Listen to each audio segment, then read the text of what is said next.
rest his soul, but, Brunacini had a big hand in getting us to what I consider a reasonable target flow. So there's two videos here. This one is the water's applied by tank.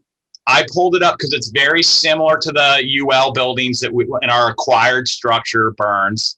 I would say this is a fairly heavy body of fire upon arrival. One thing that I do want to say is I'm not a huge fan of deck guns. You sacrifice too much placement of water. And people often use deck guns at fires like this because they just don't know how much fire can be put out by properly placed adequate application rates. So I was involved with the Portland Fire Department, encouraging them to pull 2.5 inch line more and to do 1 1/4 inch and 1/8 tips. They were well on their way before I was involved, but that being said, this is a early success here.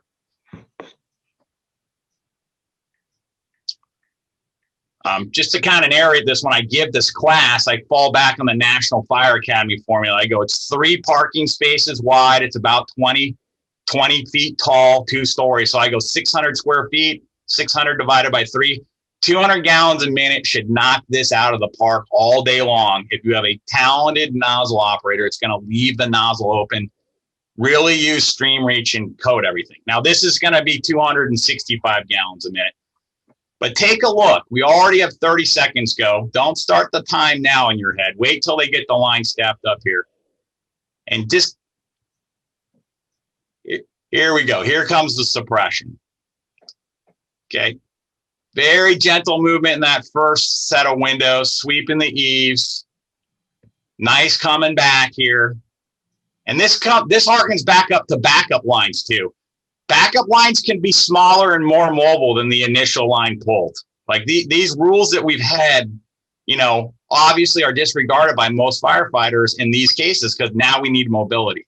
But look at that. We're less than 30 seconds into the flow, 125 gallons a minute, right?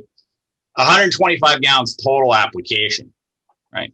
The deck gun would have wasted 200-300 gallons of water. And I'm willing to say that, not that I'm advocating for it, I think 1 3/4 at 160 gallons a minute with somebody really aggressive would have done very good there as well. So now I'm trying to recreate this at one of the UL studies. So now we're going to use a smaller application rate. This is a 7/8, 160 gallons a minute.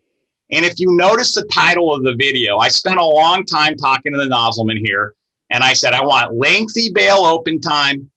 I want you to aggressively place water in a 90 degrees up, 90 degrees left and right fashion. I want you to walk up on the window. I definitely want you to collect the floors.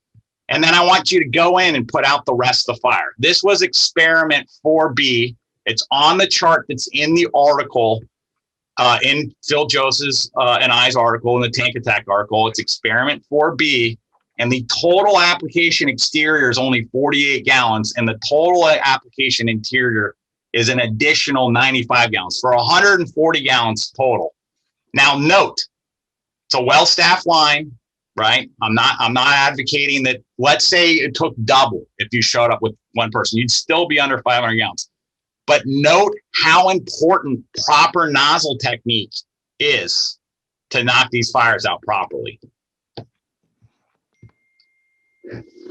So one thing in the UL studies, it's a constant critique from people that weren't involved is like, did you use modern fuels? Yes. Well, when do you time going inside? They wait until the highest heat release rate in the compartment has flashed that we're trying to get flashed. Right now, we're waiting for that living room. The kitchen's on fire. Okay, it's rolling out the first story, and we're waiting for the living room to flash. The balusters on Division 1 with the heavy smoke coming out of sliding door. So if we had the audio on, go ahead. Sorry, what was the nozzle type and the flow rate for the video? This is going to be a 7/8 inch tip at 160 gallons a minute. And they really measure it. Like, we really focus on getting it quantified so we can get this flow data. So they're using much better flow meters than what we use when we do training, Daryl.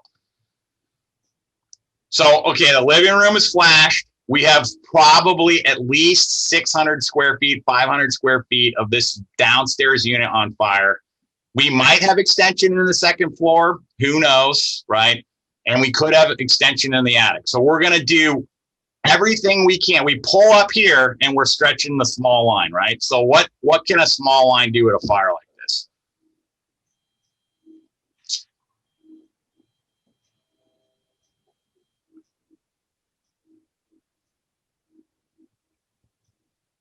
So I discussed sweeping the eaves, walking up, not occluding the window, right? So here we go. He's going to take the eave.